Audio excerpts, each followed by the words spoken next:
parents and my dear students, today we are going to start endosperm. तो बच्चों ये topic जो है सेकंड चैप्टर से है, जिसको हम बोलते हैं एंडोस्पर्म। तो व्हाट इज एंडोस्पर्म? तो ये बनता कैसे है, इसकी प्लॉइडी क्या होती है और इसका फंक्शन क्या है। तो बच्चों आज हम इसको डिटेल से करेंगे। तो एंजियोस्पर्म्स के अंदर जो एंडोस्पर्म होता है वो होता है ट्रिप्लॉइड। अगर हम बच्चों बात करें एंजियोस्पर्म्स की, तो यहां पर बेटा ये होता है ट्रिप्लॉइड, इसको हम बोलते हैं 3N। अब अगर मैं बात करूं जिम्नोस्पर्म्स की, अगर मैं बात करूं जिम्नोस्पर्म्स की, तो बेटा यहां होता है ये हैप्लॉइड। तो ऐसा क्यों हो गया, दोनों में डिफरेंस क्यों आ गया? तो जिम्नोस्पर्म्स में और एंजियो में क्या डिफरेंस हुआ? तो एंजियोस्पर्म्स के अंदर जो ये ट्रिप्लॉइड बनता है टिश्यू, ये इसको हम बोलते हैं nutritive tissue. This is called nutritive tissue. अब इसको मैंने न्यूट्रिटिव टिश्यू क्यों बोल दिया? Because it gives nourishment to the developing embryo. जो डेवलपिंग एम्ब्रियो होता है बच्चों, डेवलपिंग एम्ब्रियो को ये देता है नरिशमेंट। तो मैंने आपको बताया कि एंजियोस्पर्म्स में बेटा ये ट्रिप्लॉइड होता है, जिम्नो में ये हैप्लॉइड होता है। तो वो उसके पीछे रीजन क्या है? तो उसके पीछे रीजन ये है कि एंजियोस्पर्म्स के अंदर होता है ट्रिपल फ्यूजन। यहां पर होता है ट्रिपल फ्यूजन, क्योंकि ट्रिपल फ्यूजन से ही ये टिश्यू बनता है, जिसको मैंने पहले कहा था वेजिटेटिव फर्टिलाइजेशन। बेटा इसको हम कहते हैं वेजिटेटिव फर्टिलाइजेशन। तो इस प्रोसेस से ये बनता है एंजियोस्पर्म्स के अंदर। लेकिन जिम्नोस्पर्म्स में ऐसा नहीं होता है, क्योंकि जिम्नोस्पर्म्स के अंदर ट्रिपल फ्यूजन नहीं होता है। तो इसलिए यहां पर क्या हो गया, ये हो जाएगा हैप्लॉइड। यहां पर बेटा हम क्या लिखेंगे, नो ट्रिपल फ्यूजन। जो मेगास्पोर सेल थी वो हैप्लॉइड थी, और हैप्लॉइड से ये हैप्लॉइड बन जाता है। तो ये दोनों में डिफरेंस हो गया कि यहां पर ट्रिप्लॉइड क्यों है और हमारे जिम्नोस्पर्म में ये हैप्लॉइड क्यों होता है। तो अब इसका फंक्शन क्या है? हमारे नेचर के अंदर जब भी कोई इंडिविजुअल जन्म लेता है, तो उसके जन्म से पहले ही उसके खाने पीने का जो मटेरियल है, उसका अरेंजमेंट पहले से हो जाता है। ये हमारी प्रकृति का नियम है। जैसे कि मैं आपको एग्जांपल देता हूं कि मदर यूट्रस के अंदर जब बेबी होता है, तो उसकी डिलीवरी से पहले ही, बच्चे की डिलीवरी से पहले ही मदर की बॉडी के अंदर मिल्क का फॉर्मेशन होना स्टार्ट हो जाता है। नेचर में कोई भी इंडिविजुअल जन्म बाद में लेता है, बट खाने पीने का उसका अरेंजमेंट उसका पहले से हो जाता है। बच्चों मैं सेकंड एग्जांपल लेता हूं स्कॉर्पियो का। स्कॉर्पियो क्या होता है, जब वो अपने बच्चों को बर्थ हो जाती है, उसके अंदर मीन्स जो फीमेल स्कॉर्पियो होती है, जब वो बच्चे को जन्म दे देती है, तो उसके तुरंत बाद वो मर जाती है, ठीक है। और उसके बाद जो उसकी बॉडी होती है, मदर की बॉडी, उसके बच्चे उसको खाते हैं।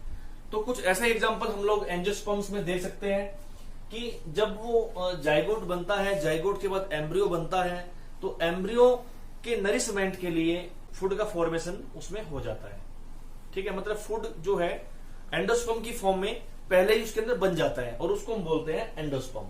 तो इसका मतलब क्या हुआ कि जो एंडोस्पर्म बनता है एंजियोस्पर्म के अंदर, तो ये पहले बनता है, ये कहलाएगा बेटा ट्रिप्लॉइड एंडोस्पर्म। ये कहलाएगा ट्रिप्लॉइड एंडोस्पर्म,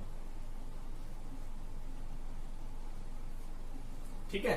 जब एंडोस्पर्म बन जाता है, तो उसके बाद एम्ब्रियो की आगे डेवलपमेंट स्टार्ट होती है।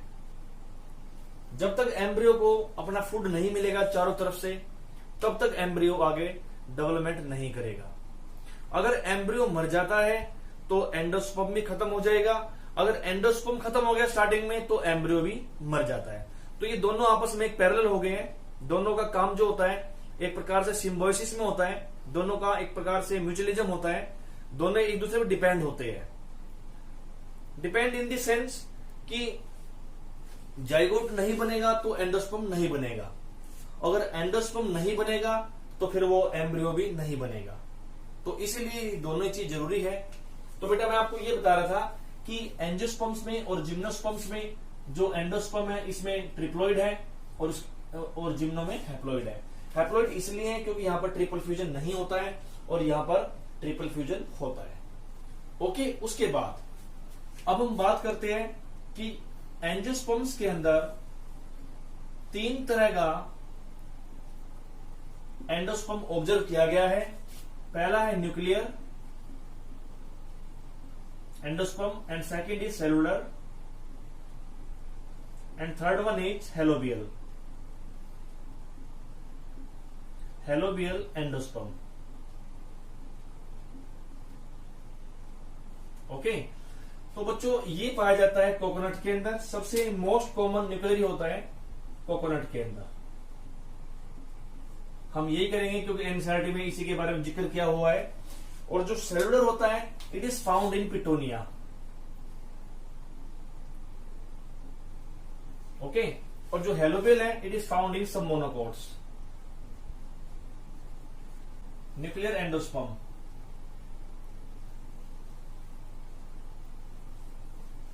बेटा इसका एग्जांपल रहेगा कोकोनट। इसको हम बोलते हैं कोकस नूसीफेरा। कोकस नूसीफेरा। और ये जो एंडोस्पर्म है न्यूक्लियर एंडोस्पर्म, तो ये मोस्ट कॉमन है बेटा। ये it is a most common type of endosperm, क्योंकि 3 तरह का एंडोस्पर्म आपको मैंने बताया है, न्यूक्लियर, सेलुलर और हेलोबियल। तो इन तीनों में से सबसे जो कॉमन है वो क्या है, न्यूक्लियर होता है। तो ये कैसे है देखो, डायग्राम से बताते हैं आपको हम। तो बेटा एक स्ट्रक्चर आपको याद होगा कि ये नीचे जो होता है यहां पर ये जाइगोट था, दिस इज कॉल्ड जाइगोट। और इसके साइड में 2 सेल्स और थी सिनर्जिड्स, लेकिन बाद में ये खत्म हो जाती है, इट डिजेनरेट्स। और बेटा सेंटर में यहां पर क्या था स्टार्टिंग में, PEN, इसको हम बोलते हैं प्राइमरी एंडोस्पर्म न्यूक्लियस। अब जो पेन जो बनता है बेटा ये, इसको हम कहते हैं प्राइमरी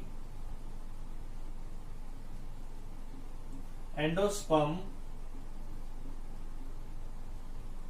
न्यूक्लियस। तो ये न्यूक्लियस है, अभी सेल्स नहीं बनी है, ये अभी सेल नहीं बनी है, ये प्राइमरी एंडोस्पर्म न्यूक्लियस। तो बेटा अभी सेल नहीं बनी है, अभी सिर्फ ये एक न्यूक्लियस की फॉर्म में है ऐसे। तो फिर क्या होगा इसके अंदर, इसके अंदर क्या होगा, इट अंडरगोज, ये यहां पे है जाइगोट, और जो पेन होगा बच्चों, इट अंडरगोज रिपीटेड माइटोसिस, और इससे बहुत सारे न्यूक्लियस बन जाते हैं इस तरीके से।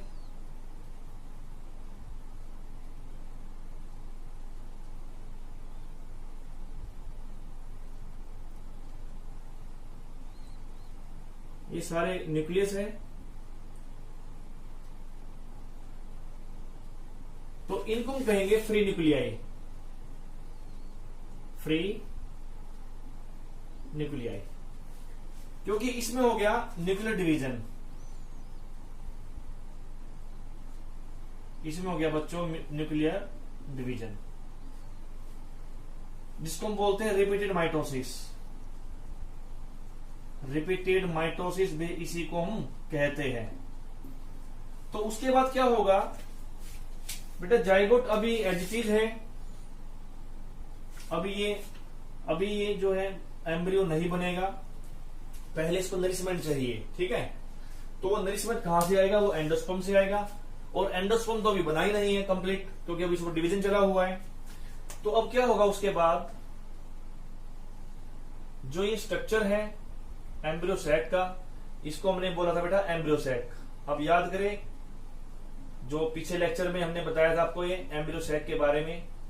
तो अब क्या होगा इसके अंदर बच्चों कि बीच में एक बड़ा सा वैक्यूल बन जाता है इस तरीके से, और जितने भी न्यूक्लियाई थे वो चारों इसके चारों तरफ ऐसे इस तरीके से अरेंज हो जाते हैं। It is very simple process, आप लोग आराम से कर लेंगे, और ये बेटा आपको समझ में भी आ जाएगा, बहुत इजी है कंसेप्ट, ये ज्यादा मुश्किल नहीं है। And what is endosperm? It is a nutritive tissue which give nourishment to the developing embryo. जो डेवलपिंग एम्ब्रियो होता है बेटा, उसके नरिशमेंट के लिए ये बनता है। और यहां पर जो स्ट्रक्चर है ये, अब ये जाइगोट ही रहेगा भी ये इसके अंदर। अब थोड़े धीरे धीरे इसके बाद इसके अंदर स्टार्ट होगी डेवलपमेंट। तो एट लास्ट जो स्ट्रक्चर हमें मिलेगा कुछ समय के बाद ये डिसअपीयर हो जाएगा वैक्यूल, और जो जाइगोट है बेटे उसके अंदर भी डिवीजन होना स्टार्ट हो जाएगा, उससे भी एम्ब्रियो।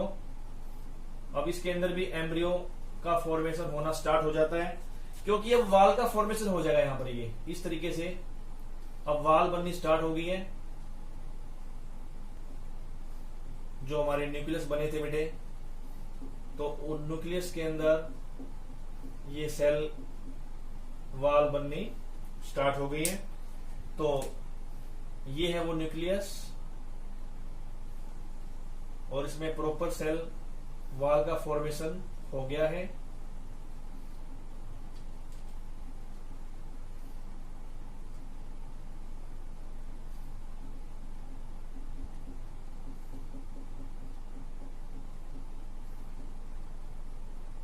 तो फाइनली जो ये एंडोस्पर्म बनकर तैयार हो गया ये, ठीक है। तो इसको हम कहेंगे न्यूक्लियर एंडोस्पर्म,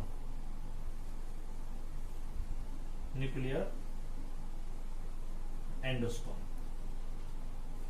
और जो वाल फॉर्मेशन होती है वो सबसे लास्ट में होती है। वाल फॉर्मेशन जो होती है बिल्कुल लास्ट में होती है। तो कोकोनट के अंदर बेटा दो तरह का एंडोस्पर्म होता है, एक लिक्विड एंडोस्पर्म और एक सॉलिड एंडोस्पर्म, ठीक है। तो सॉलिड एंडोस्पर्म उसका व्हाइट पार्ट होता है, सॉलिड एंडोस्पर्म जो होता है वो होता है इसका व्हाइट पार्ट, व्हाइट कर्नल इसको बोलते हैं, जो हम खाते भी है मलाई की फॉर्म में, और वैसे उसको यूज करते हैं। और एक लिक्विड पार्ट होता है उसका, लिक्विड एंडोस्पर्म उसको हम बोलते हैं।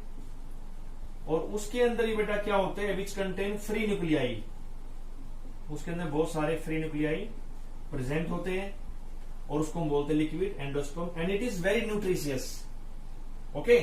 तो ऐसे ही बोलते हैं कि लिक्विड एंडोस्पर्म जो होता है, तो इसके अंदर एक हार्मोन भी मिलता है, साइटोकाइनिन। साइटोकाइनिन